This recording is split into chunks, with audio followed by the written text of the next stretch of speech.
Hola, ¿cómo están? Hoy vamos a platicar acerca de las cualidades de la redacción. Esto nos va a ayudar a hacer una redacción un poquito mejor, digámoslo así, por no encontrar un mejor adjetivo.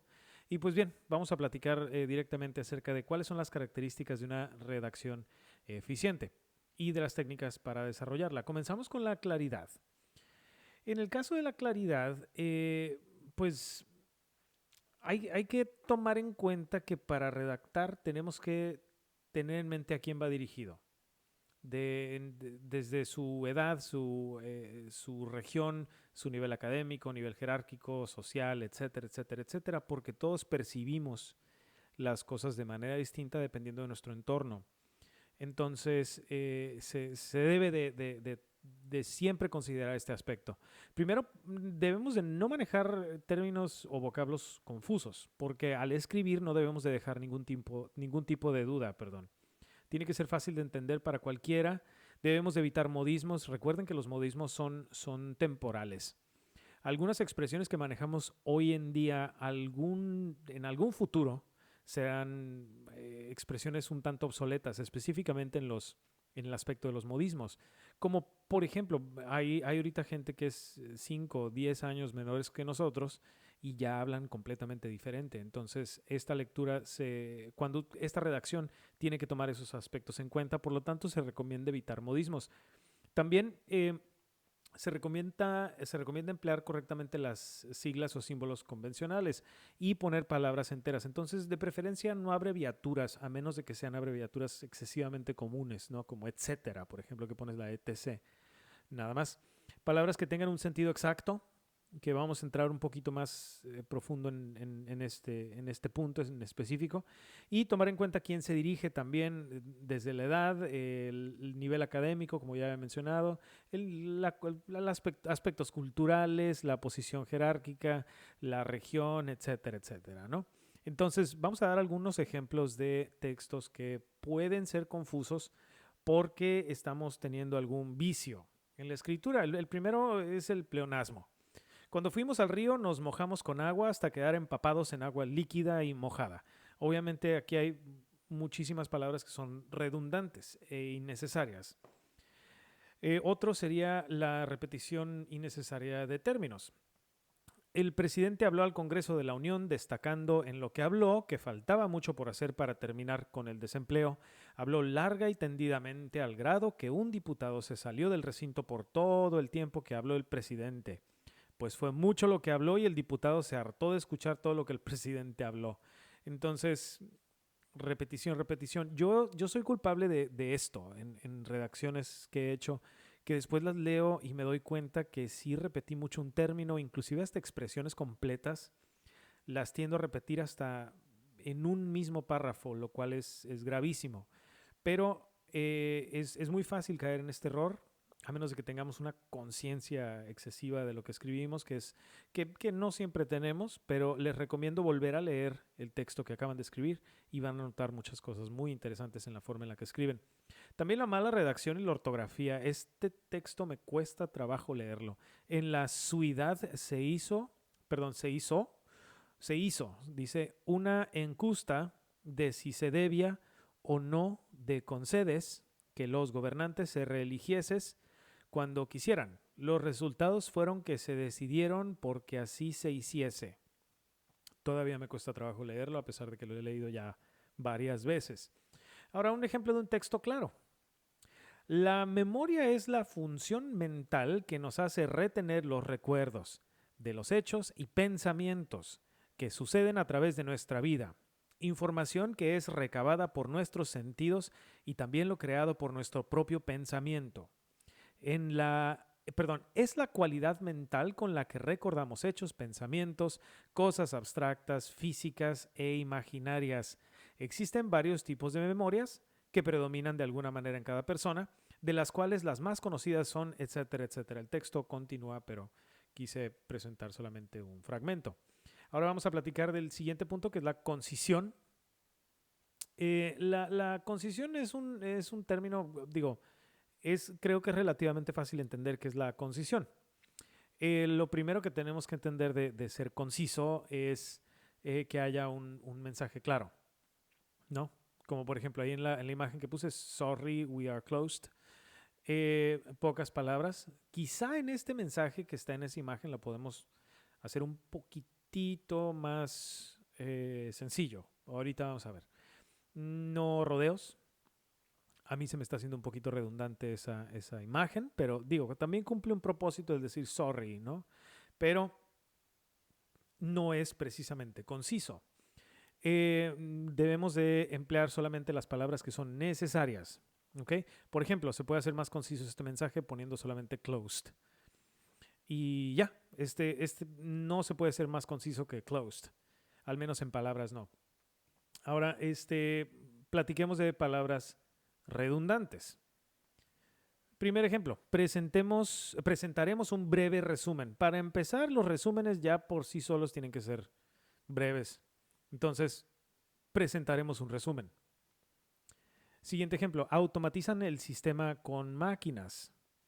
Yo pensaría que una manera de automatizarlo es con máquinas, sino de qué otra manera se automatiza. Por ende, automatizan el sistema. Otro ejemplo, se efectuará a las 12 horas o simplemente se efectuará a las 12.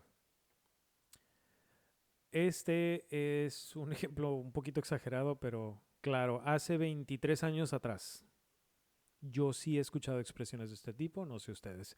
Hace 23 años, simple y sencillamente. En el mes de mayo del año 1982. Esto se puede resumir fácilmente a simplemente en mayo de 1982. Ahora hablemos de las sencillas. No, un mensaje completamente sencillo. Pongo el ejemplo de este famoso diseño del alto. Escuché por ahí mencionar a un diseñador que es muy conocido a nivel mundial, que dice que este diseño específicamente es una maravilla del diseño gráfico, tanto por el color, la figura y el mensaje de muy pocas letras, que con mucha sencillez, deja un mensaje excesivamente claro de qué es lo que se tiene que hacer cuando está presente. Entonces, la sencillez lleva una naturalidad, frases o palabras de comprensión fáciles, evita palabras rebuscadas. Vamos a hablar de las palabras rebuscadas a lo largo de la presentación. Y es lo más cercano a la forma de hablar a cómo se expresa el locutor. Y también se recomienda evitar vulgaridades. Las vulgaridades son parte de la cultura, pero en una redacción profesional no se recomienda, a menos de que esté excesivamente justificado presentar una vulgaridad, quizá como un ejemplo o alguna cita, pero de preferencia no hacerlo.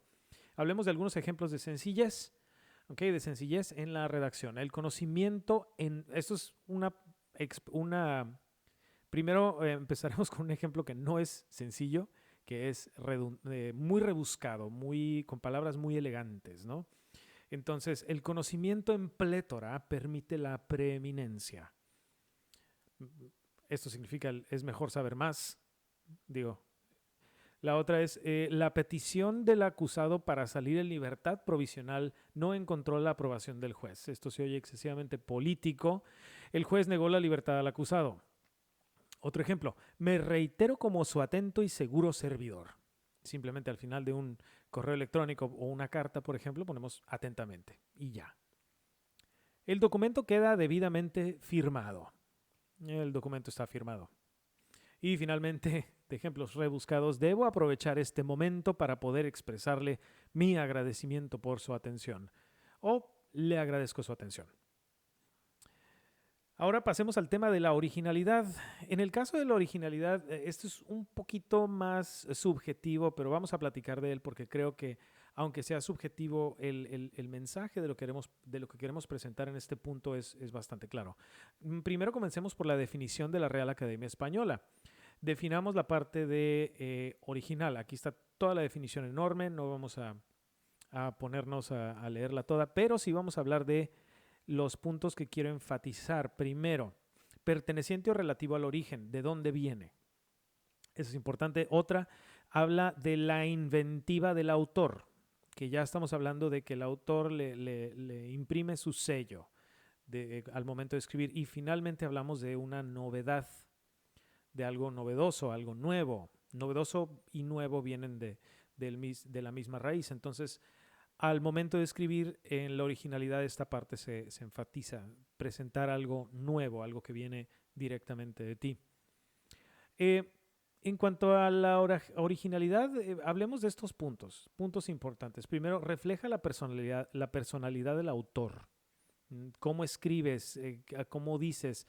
Se habla de que puedes, bueno, he escuchado, no sé si es un aspecto general, pero he escuchado gente que se dedica a la escritura y a la lectura, literatos, decir que cuando tú lees la redacción de cualquier autor, tú puedes determinar muchas cosas acerca del autor, entre su edad, e inclusive su género y otros aspectos que yo la verdad no he llegado a ese punto de poder identificar tales cosas, pero se habla de que sí refleja mucho de quien escribe. Una recomendación es de que el alejamiento de la rutina lleva a la originalidad. Cuando dejas de hacer lo que haces todos los días de manera repetitiva, empiezan a surgir cosas nuevas y muy interesantes. Se puede lograr la originalidad recurriendo a la naturalidad y sencillez del habla cotidiana. Se debe lograr fluir en las ideas, escriban y escriban y escriban y que fluyan las ideas, no hay ningún problema. Obvio, para esto pues se tiene uno que alejar de las distracciones muchas veces frenan la originalidad porque cuando estamos distrayéndonos con una película, una serie de televisión, alguna canción, algo que estemos escuchando, un video en YouTube, etcétera, tienden a hacernos que nos alejemos de nuestros propios pensamientos. La originalidad, por eso llegamos a este siguiente punto, nos ayuda a explorar el interior personal. Ahora, el mejor ejemplo que yo pude presentar de una redacción original es, por ejemplo, un guión de cine. Esta es la forma en la que típicamente van a encontrar un guión de cine, donde se ve el personaje seguido por el texto que dice el personaje, por ejemplo. Y aquí se refleja claramente la personalidad de cada uno. Llega la hija y dice, mamá, ¿qué hay de cenar? La mamá dice, pasta. La hija dice, ¿otra vez? ¿No te sabes otra? Ya estamos dando a entender que la hija tiene una actitud muy clara hacia la mamá. La mamá dice, sí, otra vez, ¿cómo te fue? O sea, al decir otra vez es como le corta la inspiración a la hija y le cambia de tema. ¿Cómo te fue? Y la hija ya pasó a otro tema, pues más o menos. Otra vez no fue Jorge y ya se empieza a quejar la hija. Entonces, aquí estamos reflejando específicamente, no necesariamente la personalidad del autor, a lo mejor tendríamos que leer toda la obra cinematográfica completa para ver más acerca del autor, pero sí nos queda muy, muy claro cómo cada personaje se comporta con tan solo unas cuantas frases. Ahora vamos a hablar de las cualidades y los defectos de la redacción. Ya mencionamos algunas cualidades, ahora vamos a platicar también de la contraparte. La primer cualidad y defecto en la elaboración de texto de la que vamos a hablar es de la claridad y su contraparte, que es la obscuridad. Entonces, para la claridad, obviamente pues es una expresión clara, lógica y natural, permite captar las ideas de manera inmediata, y la oscuridad, la contraparte, pues es el defecto de la claridad o la parte contraria, provoca confusión. ¿Okay? Entonces, pues vamos a hablar de algunos ejemplos de lo ambiguo o lo no claro, lo oscuro, versus lo claro. Entonces, el primer ejemplo. Dice, se le atiende con gusto cuando llegue a la oficina. Se le atiende. Para empezar, surgen varias dudas porque no está claro quién, o sea, bien, aquí va las dudas. ¿Quién va a atender? ¿Y a quién van a atender? O sea, ¿quién va a ser la persona que va a llegar? ¿Y a qué oficina va a llegar? Entonces, aquí yo tengo estas dudas. No sé bien qué es lo que va a pasar. Si a mí me responden de esta manera, yo no voy a quedar claro. Entonces, la manera de resolverla es, lo atenderé con gusto cuando usted llegue a mi oficina. Ahí estamos hablando de que lo atenderé, o sea, yo llevaré a cabo la acción. Cuando llegue quién, usted, ya estamos indicando quién con la persona con la que estamos hablando y a dónde, a mi oficina. No, ya sabemos qué oficina es, la mía. Entonces, estas tres preguntas o estas tres dudas que tenemos ya están respondidas. El siguiente punto es la precisión y la imprecisión. Entonces, ¿cómo abordamos estos puntos? Bueno, la precisión primero enseña a expresar ideas complejas con relativamente pocas palabras o menos palabras de las que podría ser una explicación muy amplia, dan una idea clara del propósito de lo escrito. ¿Ok? Un ejemplo que es muy impreciso. Estoy. Bueno, estoy de un sentimiento, estoy enojado, estoy alegre, o de un lugar, estoy en la oficina, estoy ¿dónde? No sabemos, es imprecisa la expresión. Vamos a incrementar la precisión un nivel. Estoy aquí. Bueno, aquí no sé dónde es porque para empezar no sé dónde estás. ¿Dónde? ¿No? Entonces ahora vamos a llegar a lo más preciso diciendo, bueno, estoy en mi casa desde las 11 de la mañana. Ahora ya sabemos, desde un principio sabemos quién es, pero no sabemos dónde es ni qué temporalidad tiene y ahora ya sabemos dónde y desde cuándo. Y ya la expresión es mucho más precisa.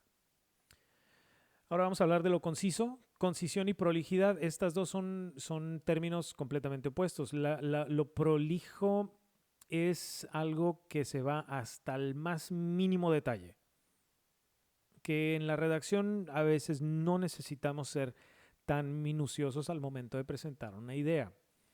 Entonces, la concisión y la prolijidad. La concisión es la expresión con la menor cantidad de palabras. Evita esfuerzos innecesarios, ahorra tiempo y se contrapone con la prolijidad. El ejemplo que se me ocurrió que puede ser el más claro es en el caso de los telégrafos. Los telégrafos ya rara vez, ya que yo sepa, se usan muy poco, que es para mandar mensajes impresos a lugares muy remotos donde no tienen conexión de internet, no llegan las cartas normales, simplemente llega un mensajito transmitido por impulsos eléctricos que se utilizan desde hace varios siglos. Pero como para los telegramas cobraban por palabra, lo que hacían era juntar varias palabras y crear una sola. Digo, esta es una exageración de algo conciso porque ya estamos hablando que viola ciertas reglas gramaticales. Y aquí está un ejemplo muy claro. Dice, expresóles mi solidaridad, luto, embarga, distinguida y queridísima familia, acompáñolos de corazón, cordial, saludo, José tal, representante Cámara. O sea, es como decir, por ejemplo, cuando mandan un mensaje, este es un mensaje de una pérdida familiar, una pérdida de alguna amistad. Y había otro ejemplo también muy similar que escuché, que dijeron matólo y enterrólo. O sea, lo mataron y lo enterramos el siguiente día, pero en vez de meter el lo enterramos o lo mataron, el lo juntan en una sola palabra, matólo, enterrólo.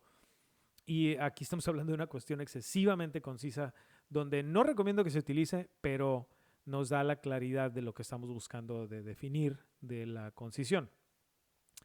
El otro punto es la cortesía y la descortesía. A veces los norteños, por ejemplo, que yo soy norteño, tendemos a tener un tono que parece hasta un poquito grosero para personas de otra parte del país, porque parece que estamos inclusive hasta molestos de mandones, dando órdenes, etcétera, cuando no es el caso, pero nuestro tono así lo dicta, ¿no? Entonces, por ejemplo, les decimos, yo he sido culpable también de esto, que es, pásame la sal, en vez de me pasas la sal, por favor, etcétera, ¿no? Entonces podemos ser un poquito descorteses en algún, o al menos así parecemos, ¿no?